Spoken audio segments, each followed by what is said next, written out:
Hi everyone, welcome to my presentation. We will be starting soon.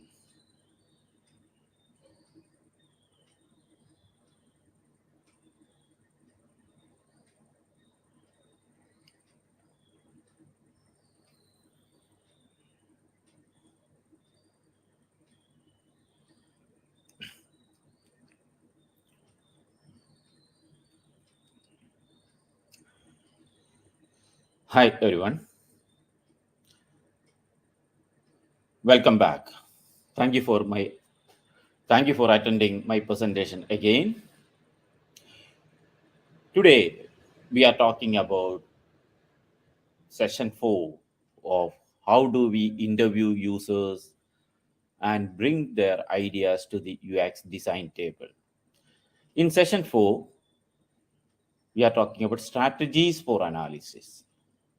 Keep in mind that this is not analysis, the strategies for analysis.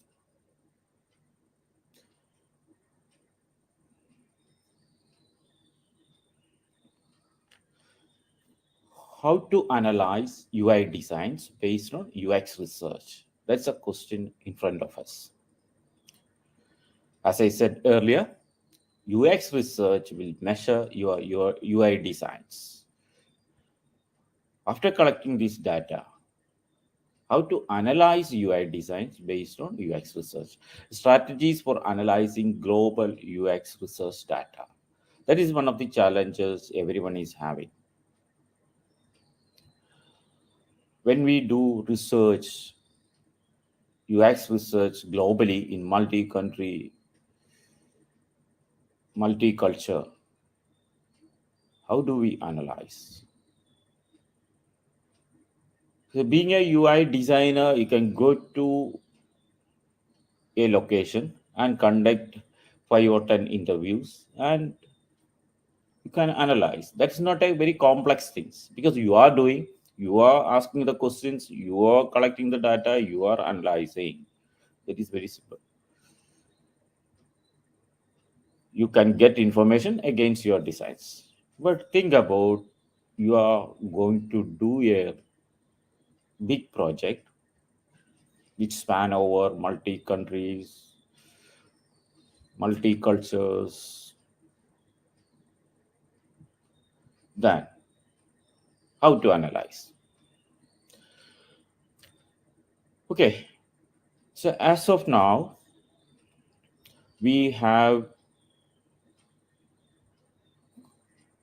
come to this stage. That is, first stage is search for people, then second stage is discussion, third is analysis. Now we are talking about analysis.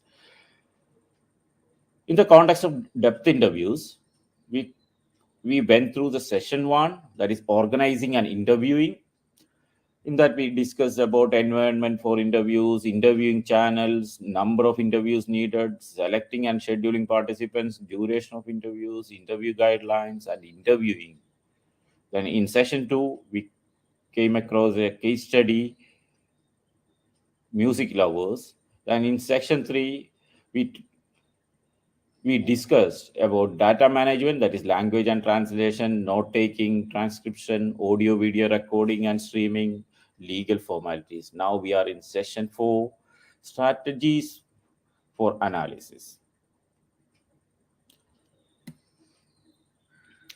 As I discussed every time, as I explained, this is an open innovation journey. Whatever I am talking is about open innovation journey. The ideation and concept is the important stages where we can use depth interviews. Then it goes to the look and feel, prototype, MVP, and in feedback stage also you can use depth interviews if you require. So whatever I'm talking is a part of open innovation journey.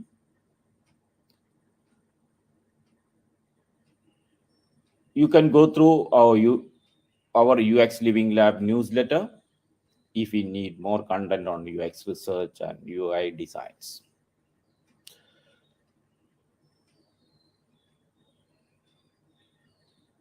Support us by likes and comments and of course questions. So Analysis of UX research data. Keep in mind that it's not counting answer, because you are conducting 10, talking to 10 people and talking to 100 people and getting the answers and counting who supports you, who is not supporting. That's also you are asking, but this is not counting. Counting is a quantitative analysis. UX research is very difficult to do in a quantitative way, because you are talking about experience and you are talking about new concept, new stories. Quantitative method is not the right way. Only quantitative method you can use is the feedback. Feedback is mainly talking about product, but UI designer may not be much involved in that type of feedbacks. So UX research or UI design based on UX research is, in that scenario, UX research is qualitative. In qualitative, if you are going to count the answers, then you are just saying that you are doing qualitative, then converting the data to quantitative. Then why can't you conduct quantitative research? So that method is not correct. Don't convert qualitative to quantitative. Then doing the qualitative research and converting to quantitative, there are huge errors will comes in, because participant explain a lot of things. He may say no because of this, and he's supporting with his experience. Then you are just counting yes or no, or you are trying to count number of words he used. That's another method. I really laughing to that type of methods when he use in UX research. How many words he used in the same word? How many times he used? These are useful in quantitative way of analysis, not in stories and emotions, because without much words he can explain his emotions. A participant can explain emotions. So don't use that type of methods here. This is qualitative research, not for counting. That it's not making opinion based on intuition. So many times I explained, research is not an intuition. Don't start your UI design based on intuition. Don't conclude to an opinion based on intuition. Intuition is just your opinion. Tomorrow you will change, and we are not interested in your opinion. We are interested as a product owner or a UI designer who is conducting the research. We are not interested the opinion of the interviewer or analyst. As a product owner or a company, they are interested the opinion of the participant. Okay, so don't make opinion based on intuition. So you hear something and make something like you are watching a movie, you have your own opinion on that movie. We are not interested. We are not interested on that. If the participant watched that movie and what his opinion on that movie, that is important to a company. Okay, your opinion on movie, no. Your duty to analyze and design based on participants' opinion. So your intuitions is have no place here. Then, what is UX research? How to analyze? Analysis of UX research is contextual learning. Analyst is an important person in the research, and he has to learn the situations, the context where these ideas or the products or concepts is being used or it's going to use. Then that learning to be presented to UI designer for moving forward, or the product owner for moving forward. So analysis of UX research data is contextual learning.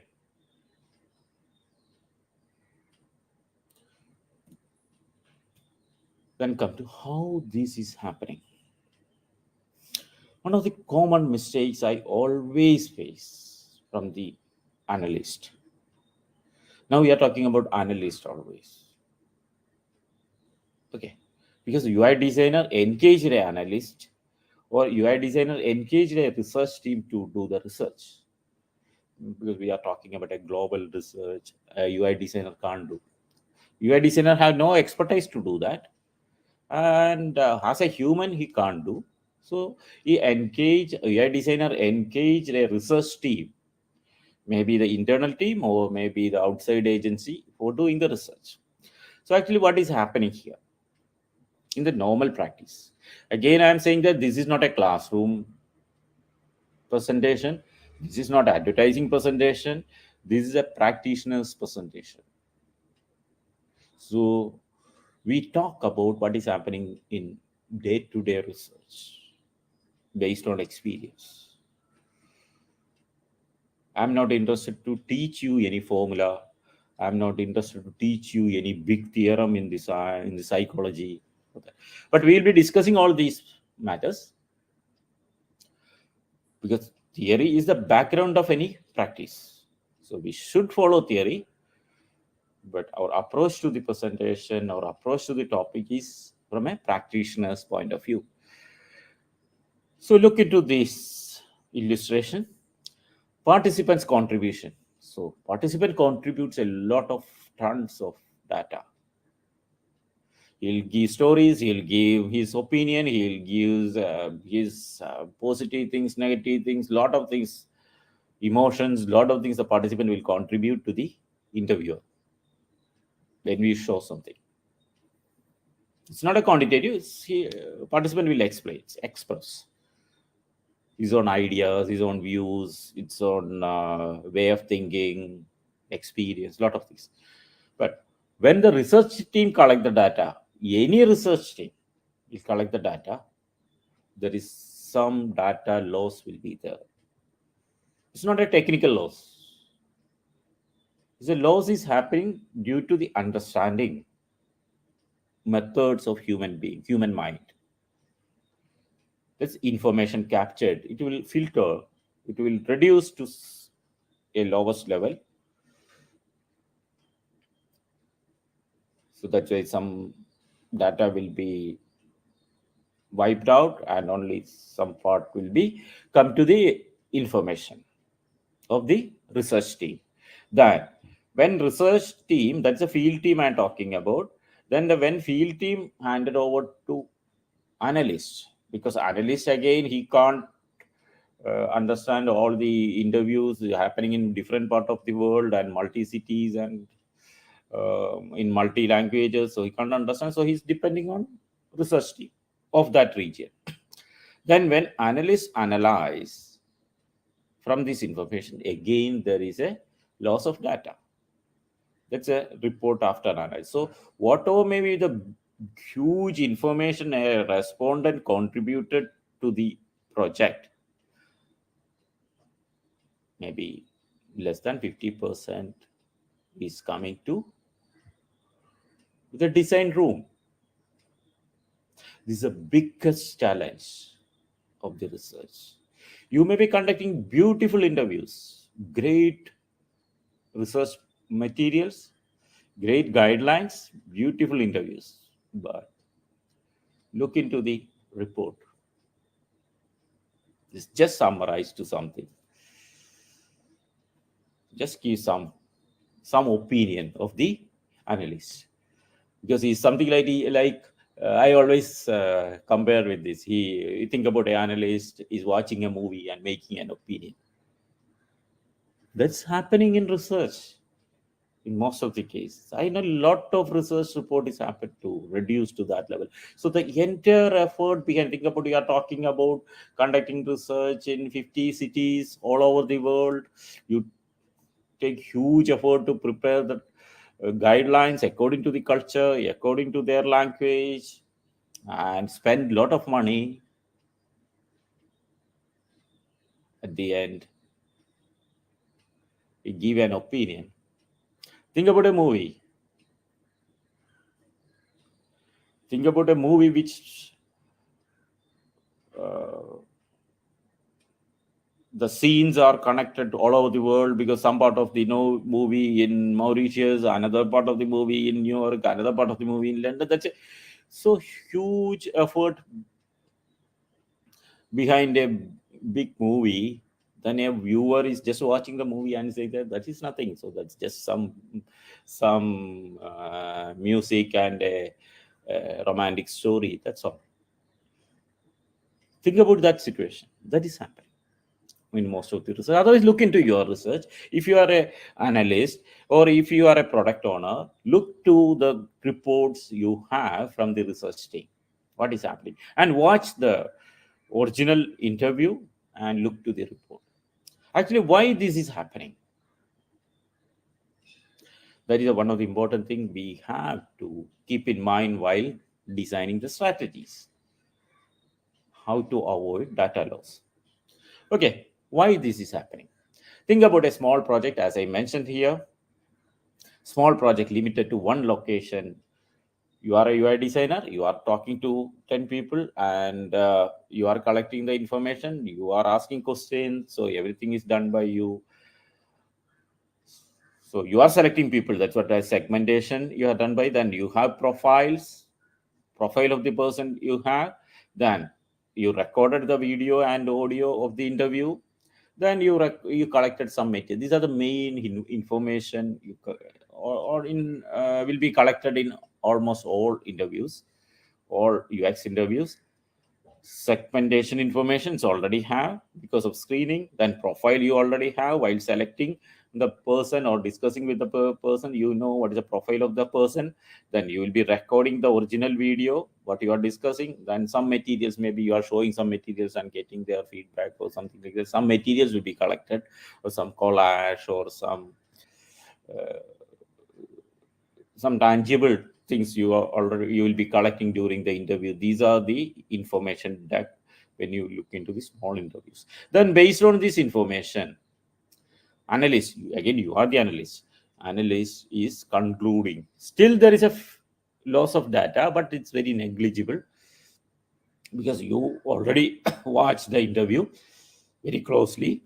You already conduct the interview, you watch the respondent very closely, then you are analyzing it. There's very minimal loss because of your human habit of overriding some information or concluding some information. I will come to that point again. Because of that, you have very small loss that is happening. Then look into a global project which is happening in 100 cities or multi-country project.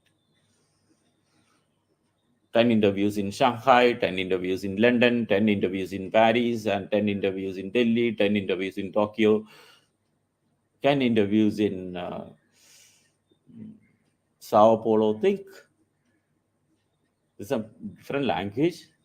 We can't restrict every respondent to speak in English. Still, they are speaking in English. You can't understand because the accent is different.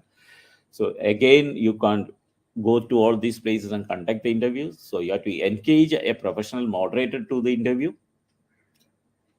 Then note taking comes in, translation comes in, transcription comes in. So actually, this duck you can't. The duck one, as I explained in the small project, is not the information to the analyst. I'm not talking about the UI design. I'm talking about the analyst. Still, the analyst is not directly accessing to this information.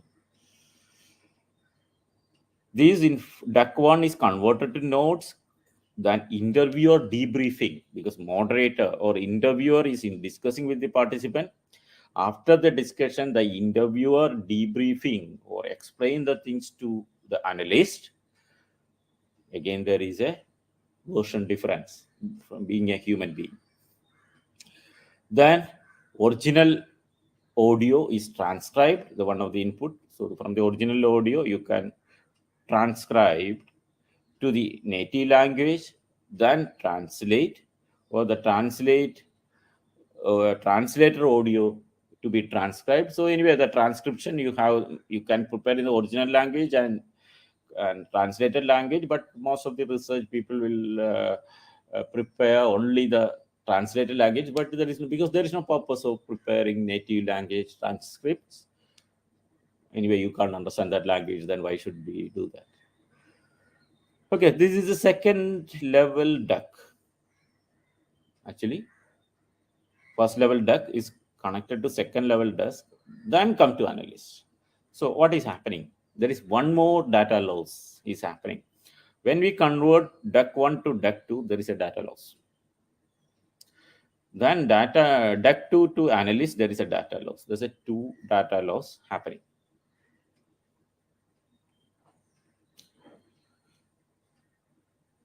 So when we look into the information flow, when the participant contributes a lot of data, it comes to duck, then duck 1 again converted to duck 2, there is a data loss. Then duck 2 is coming to analyst, there is another data loss. Then after analysis coming to UI designer. So when UI designer is very watching very closely and analyzing, participating in the analysis also, or is discussing very closely with the analyst, then there may not be any data loss. So actually after analysis coming to UI designer, this is the information flow. Then why this data loss happens in the 2 stages? That is because a human habit or this speciality of human mind, we call it as cognitive bias of human. So projecting is human. What it is? Cognitive bias. It's a psychological term, because everything we have to connect to psychology, because we are talking about humans and talking with humans and talking about humans. So psychological term. First thing you have to keep in mind that every human opinion is biased. So many people say that I am a neutral person, I am keeping neutral opinion. That is wrong. When a human mind concluded or delivered an opinion, it's biased. There is no neutral opinion from any person in the world. He may be a mathematician, he may be a politician, he may be a football player, or she may be a housewife, or she may be a doctor. Every person is biased. But in research, we have to neutralize that bias. That is the important aspect we have to implement here to avoid this bias, because we can't avoid the bias because human is interacting. Bias is there. But how to neutralize that bias, that part we have to include in the analysis. So what are the main biases we are talking about? First one is Dunning-Kruger effect. That's the name of the scientist. I already delivered a presentation on cognitive bias. That was an exclusive presentation on bias. You can refer that. Also, I will explain these while we do presentation on analysis. I'm briefing it like Dunning-Kruger effect. What it is, people feel that I'm an expert. That's all. So the opinion, he may be an ignorant person, but he feel that he's an expert. So he'll be making a lot of conclusions, think about a moderator, think about an interviewer or analyst. It's making opinion based on that. A moderator is interviewing a doctor, and the moderator conclude an opinion from that information, then there is a bias. That is called Dunning-Kruger effect. Also, there is another part of the Dunning-Kruger effect is most of the expert people say that they don't know. That's also a part of that. That is the part of expertise. You can refer Wikipedia for Dunning-Kruger effect. So Dunning-Kruger effect is the overconfidence because of ignorance or lack of confidence because of knowledge. Both ways it will work, but in most of the cases people very easily making opinions. That is a human habit. So most of the opinions are blunders because they don't know the topic. So that is happening. Then the second one is IKEA effect. IKEA effect. This is some. It's connected to the big company called IKEA. That's correct. So what the definition of this bias is, whenever a person creates something that is great in the world, that's a great creation in the world. That is what IKEA is doing. Am I right? So they give the components and you have to assemble it. Then you feel that you make it a great thing, even though the thing about it is a very good story, like lot of components of the table come to a housewife, and she assembled it. That table is like a sliding. So then she claimed that I create a unique table because it's a slanting table. What she's doing, she's enjoying the creativity as well as claiming that whatever she creates is great. There is a bias.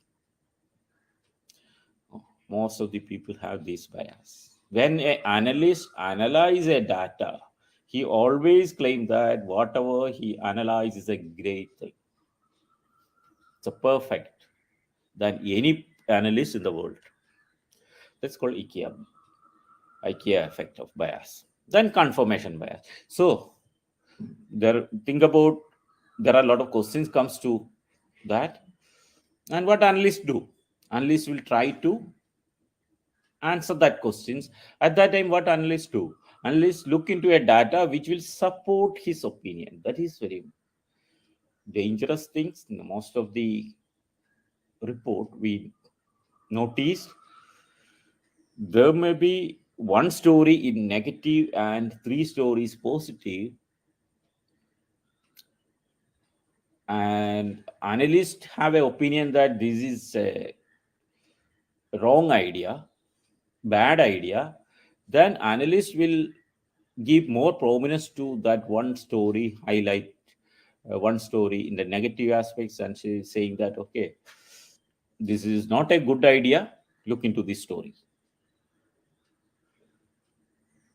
Look, most of the politicians are doing this. He'll jangling with the data, jangling with historical data, and say that okay, this happened, so many other things happened in that time, so they won't look into that. This happened in 10 years back. That is the only wrong thing.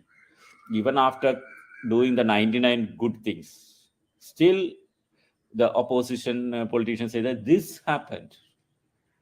So that is called confirmation bias. This, most of the analysts will be having this, moderators also, that is interviewer also having this. So most of these filters, these bias is connected to the second level, the approach from the analyst. So analysts should be aware.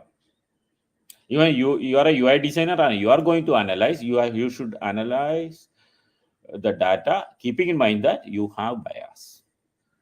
Don't think that you are a neutral, including me. So I have my own opinion. I'm presenting it with my own opinion. Another person have different opinion. So whatever I think that what I am explaining or what I am showing in front of you is correct.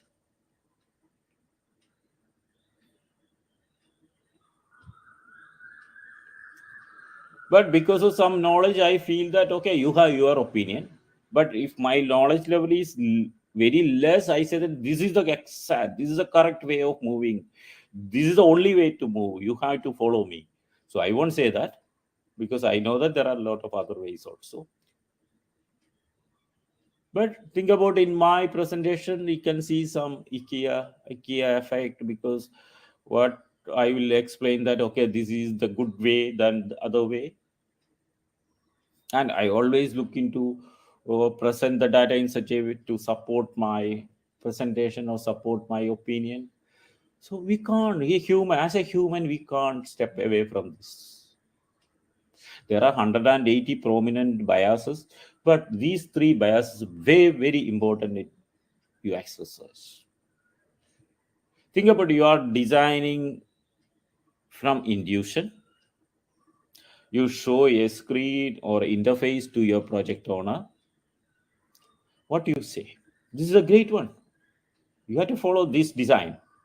This is a great one. Even though that come to your mind in the today morning when you wake up from bed, still you claim that this is a great design. On what basis?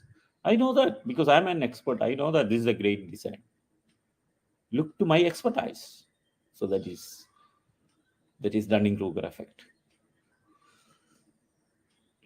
And project owner will ask a lot of questions. So there's something is missing. This is missing. That is missing. No, that is not an important thing. This is important. That is coming to key effect.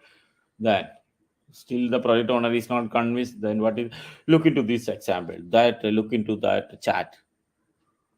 That look into that particular customer. So he explained this. That is confirmation bias. You can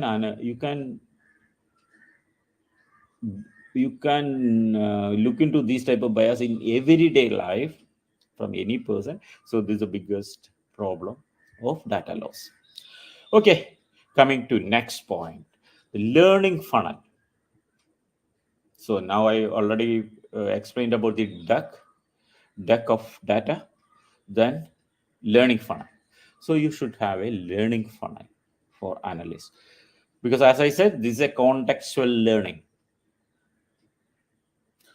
Whatever data in front of you, whatever deck in front of you, you have to learn from that data. Actually, you are learning from the participant, but because of lot of limitations, you are learning from deck information provided by the field team.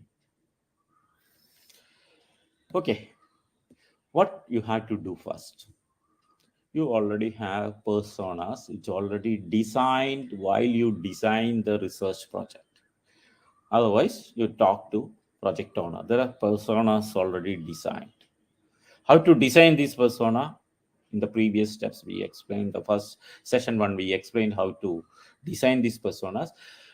Match the persona of the respondent or participant of the interview with your design.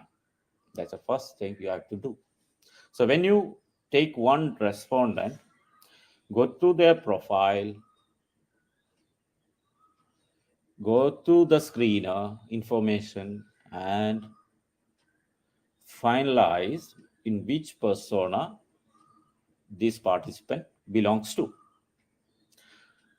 Because your persona is already designed. You know the targeted personas. Otherwise, you can't do UX research. It's very tough. So product owner already designed these personas based on marketing, based on the information, based on the historical data. I already designed all the targeted segments. Already designed. That's a more or less is a marketing activity. The persona is defined, then matched with that persona, the respondent you have. The analyst, first duty of the analyst is match this persona. So you can see some examples like this: age, location, early adopter, status, for value for money, or like that heavy user, based on the screening information and profile information. You have to match the persona. Then this is a funnel. Stages of learning funnel. What is the stages of learning funnel? First stage, look, this is the first column. You can look at A, B, C. These are three ideas you are presenting in front of the participant. A, B, C. Then there may be other ideas. Maybe participant already contributed, or during the course you may be adding some more idea. That's also fine. But the major channels are A, B, and C. Then others. Then you are comparing A plus B plus C plus others. You are comparing. This is what we designed in the interview guidelines. Otherwise, you refer my previous presentations.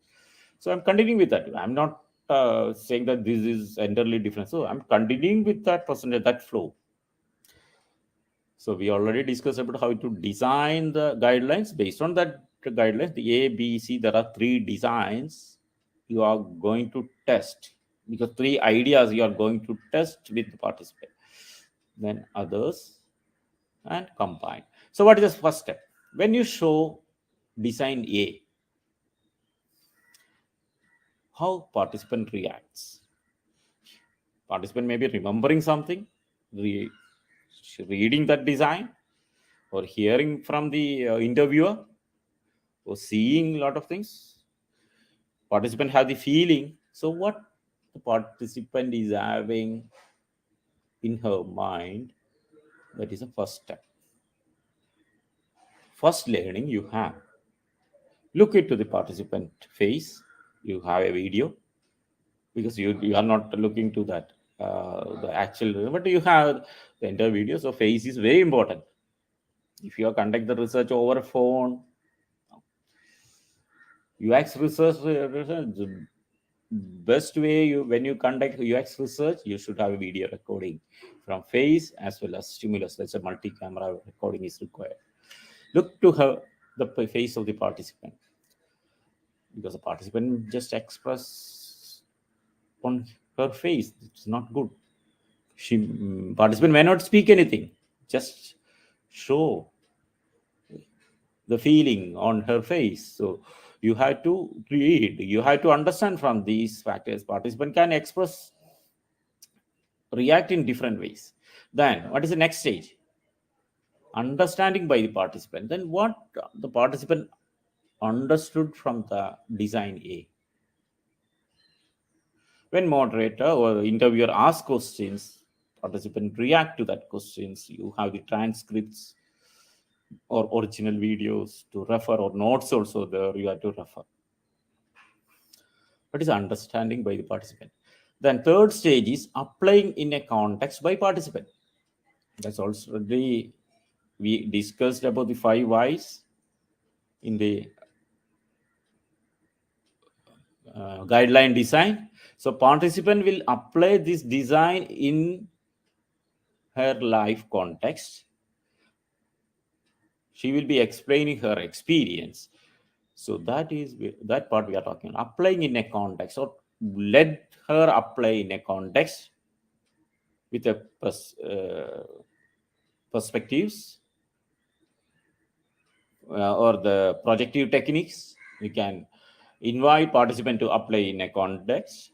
So applying in a context by participant, not by you, not by analyst, not by you, by the participant.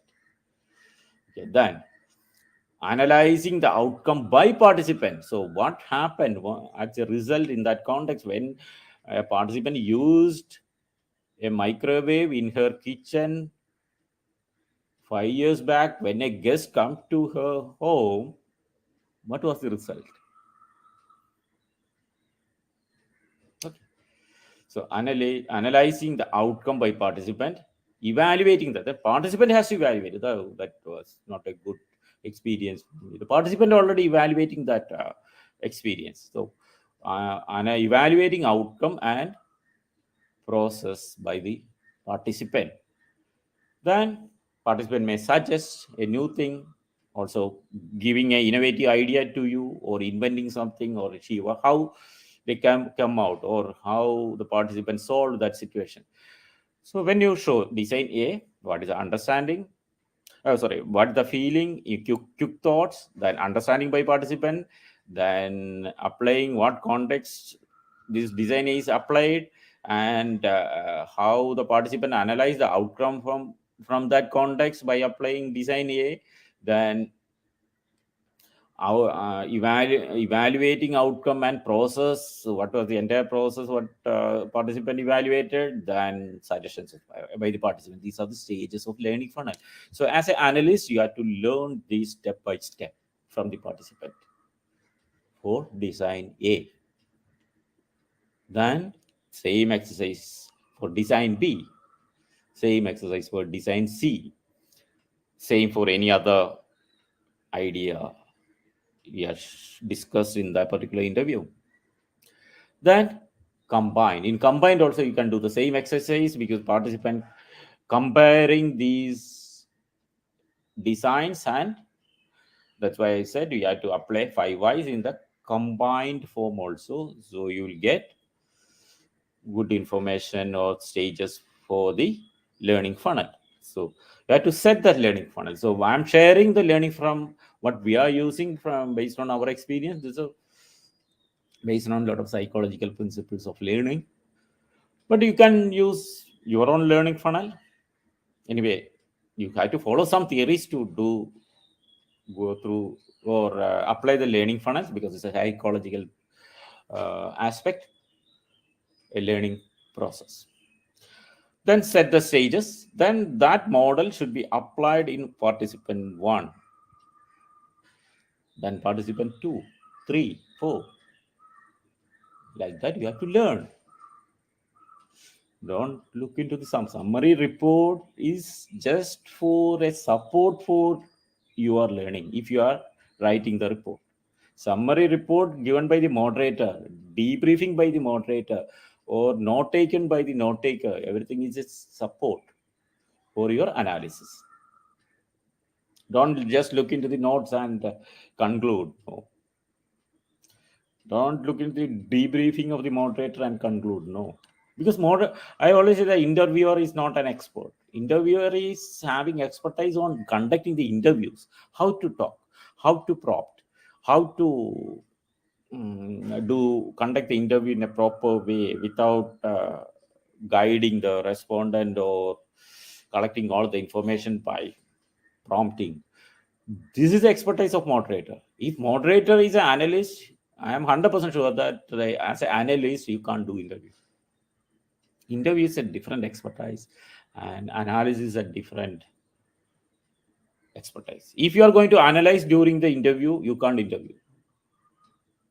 So if you are an analyst, your mind will be in the analytical mind, and you're going for analysis when the respondent is responding to your design, then you can't prompt well. And again, huge error is coming because you are concluding. Huge error is coming. So that is not the right way.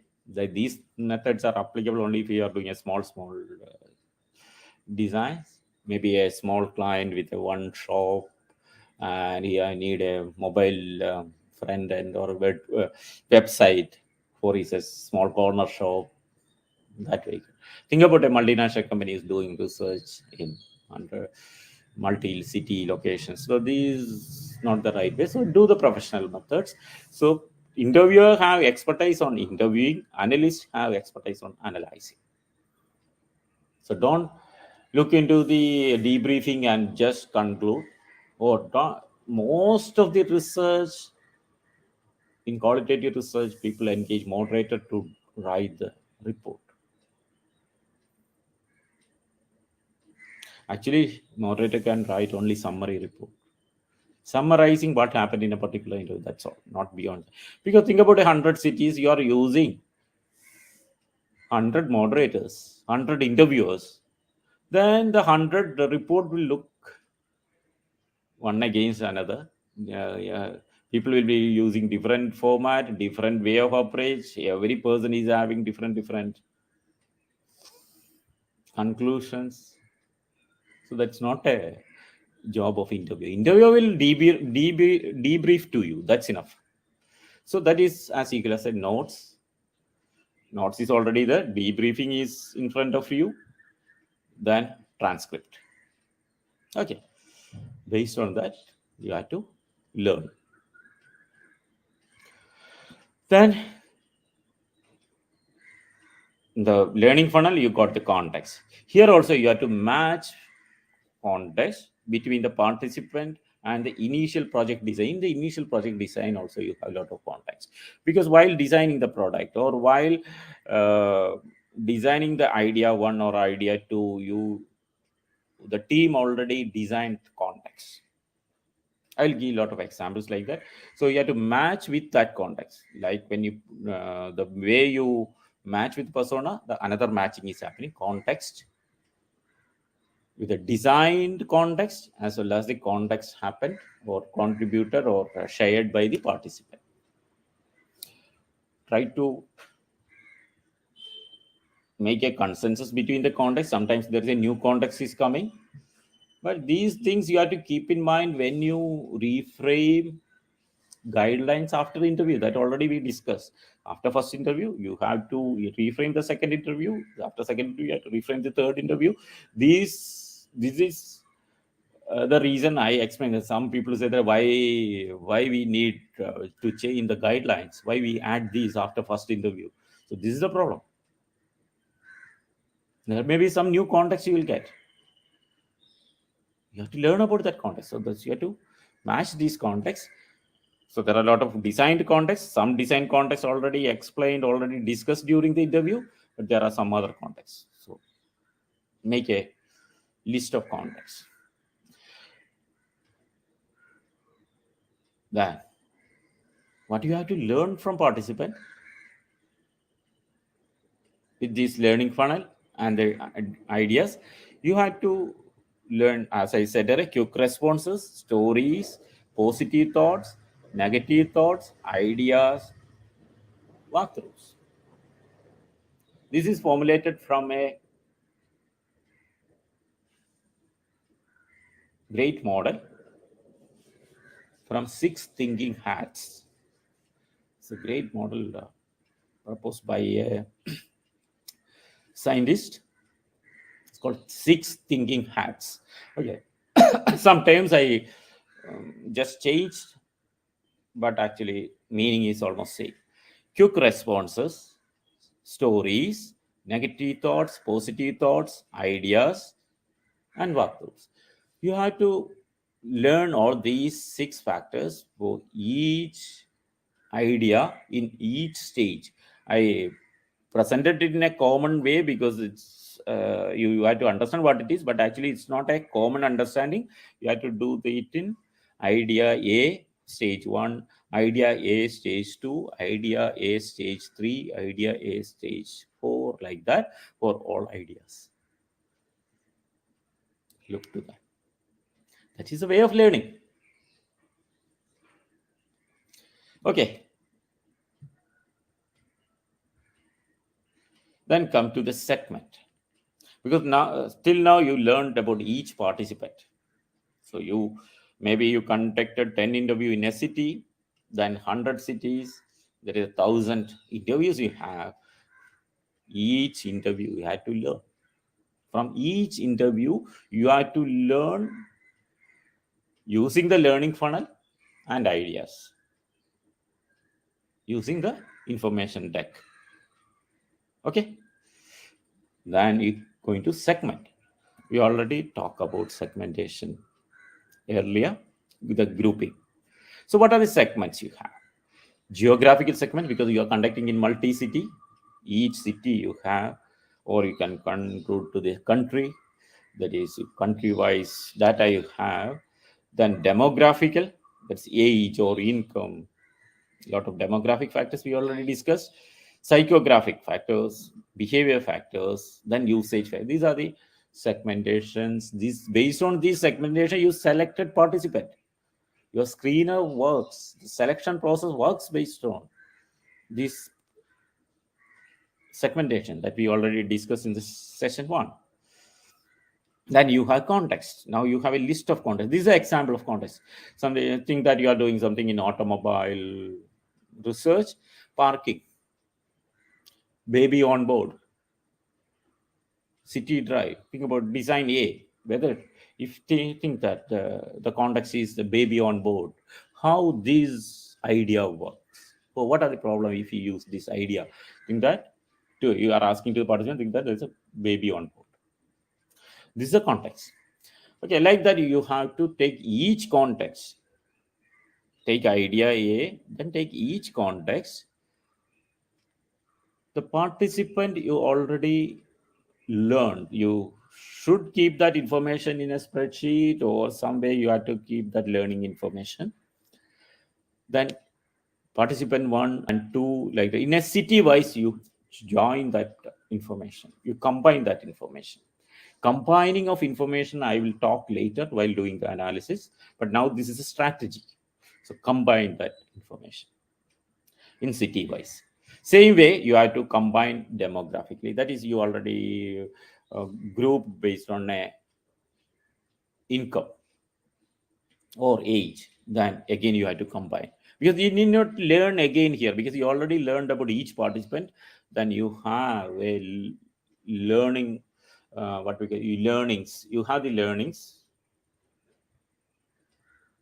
whatever error you already have, that's already there. That's filter 1 and filter 2. Only after that you nullified, you know that this is the error, so you nullified that error and come to the learning stage. You learned and it's explained in a spreadsheet. Then each participant, that is 1 to 1,000 participants, so you have to combine that learning or join the learning based on geography, demography, psychographic, behavioral, and usage. You can combine, then you can make subgroups, joint information for each group. That's a segmentation. So when we look into, there are 1,000 interviews, what is happening in UK, what is happening in US, what is happening in Japan. So like that you can group. What is happening to the teenagers, what is happening to, what is coming from senior citizens for IDIA. That is the, what is coming from the innovators, what is coming from early adopters, what is coming from value people who is looking to value for money, what is coming from people have the traditional attitude, what is coming from the heavy user or media user. That's the way you are grouping the 1,000 information. You have to group. Okay, that is segmentation based data. Then again, you look, join these information and look into the quick response, combine that quick response, combine the stories, combine the positive thoughts, combine the negative thoughts, combine the ideas. It's the same process, because instead of individual analysis, you have the individual learning, then you have group learning.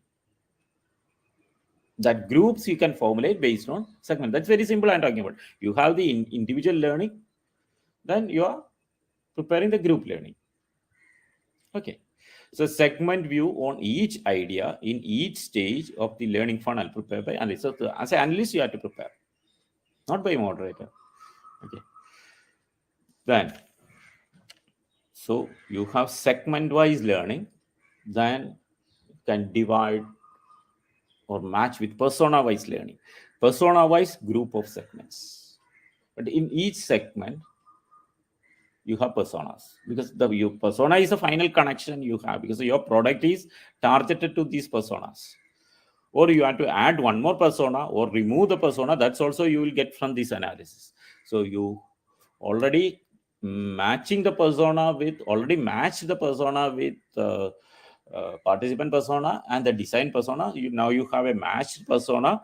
Based on that persona, you again group the information inside the segment. That is better. Always that is better, because you group the information based on a age. Then inside that age, you have different personas. Okay. We group the information based on country. Then again, different personas. This is the strategy.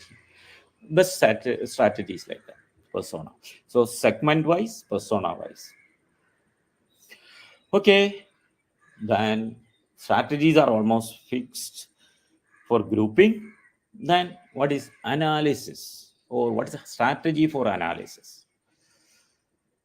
You can see steps here. I will explain it later while analysis.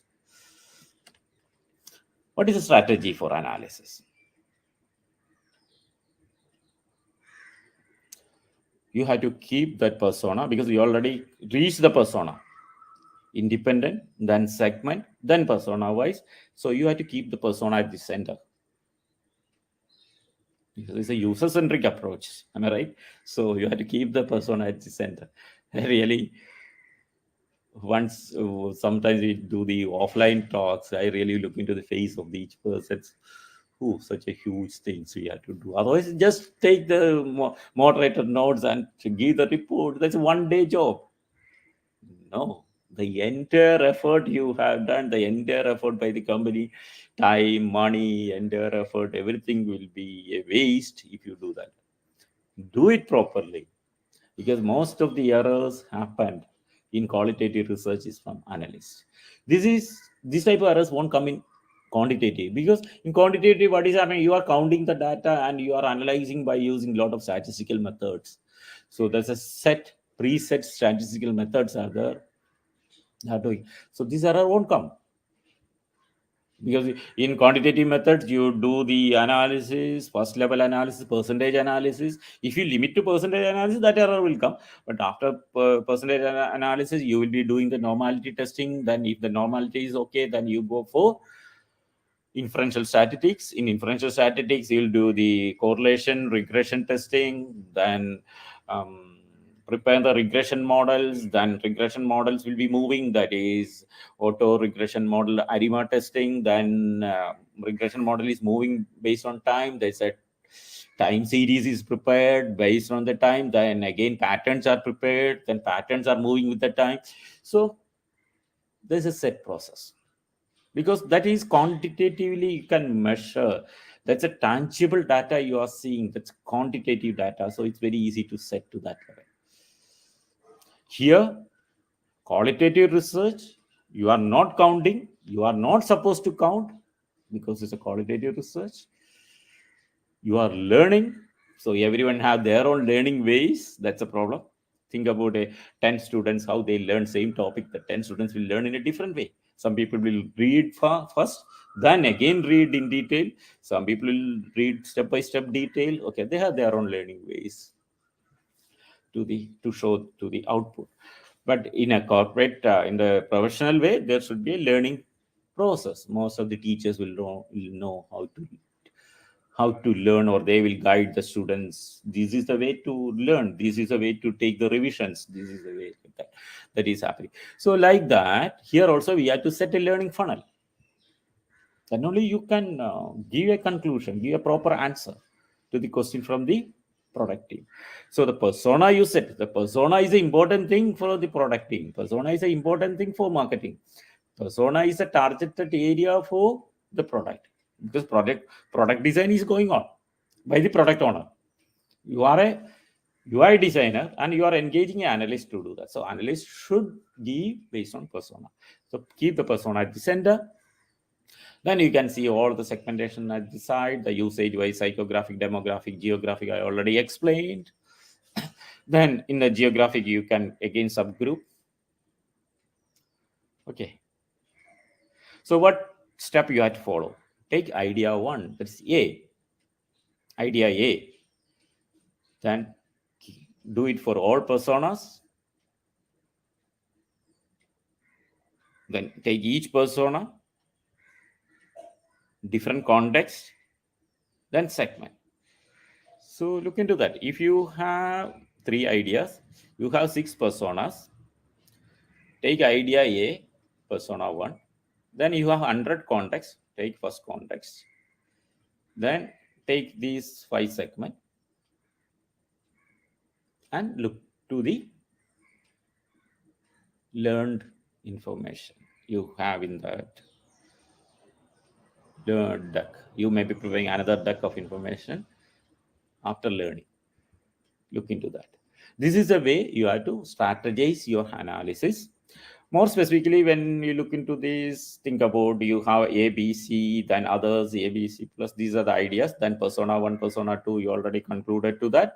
Then these ideas take context 1. That is persona 1, context 1, persona 1, context 2, persona 1, context 2. Like that. That is AP1, AP1, context 1. AP1 context 2, AP1 context 3, like that. How many contexts you? Some people will be having 25 contexts. You have to do that. ABC, right? Then after context, segments. The segmentation you already have. So whatever the segment, that is A, P1, context 1, segment. This is the way you have to manage the grouping of information. and look into the answer. This is the analysis strategy. This is again is a strategy. I'm not analyzing anything here. Okay, so you can follow these strategies, how to group or how to learn, then how to group the information and how to analyze. These are three stages of analysis. So what are the takeaways? The strategies are, first one is analyze or analysis of UX research is contextual learning. Counting and percentages are supporting information here. Don't highlight with counting percentages in UX research. What do you learn?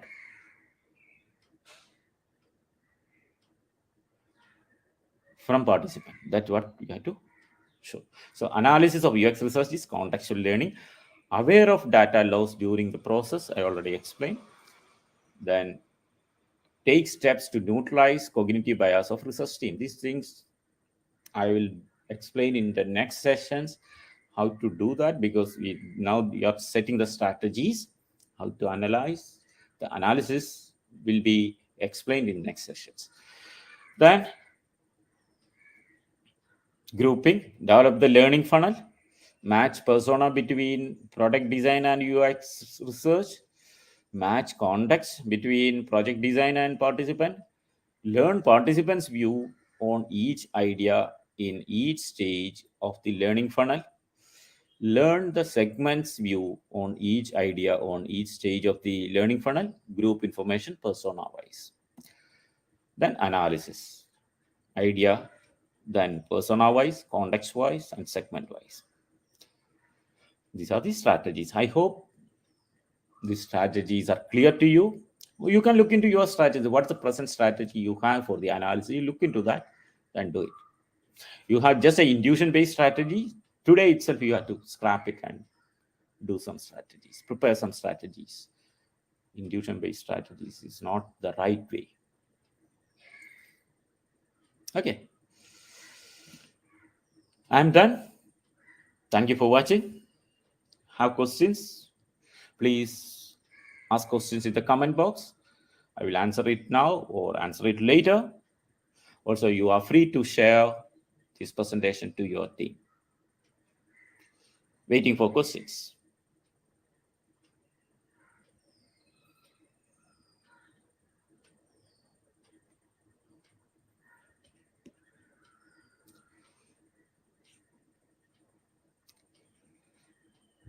Thank you. Thank you so much.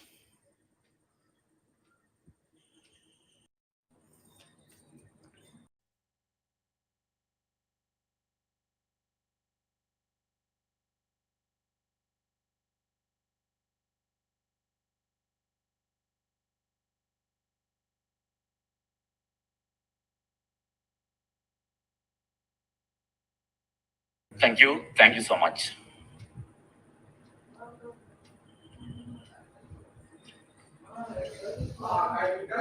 Thank you. See you next time.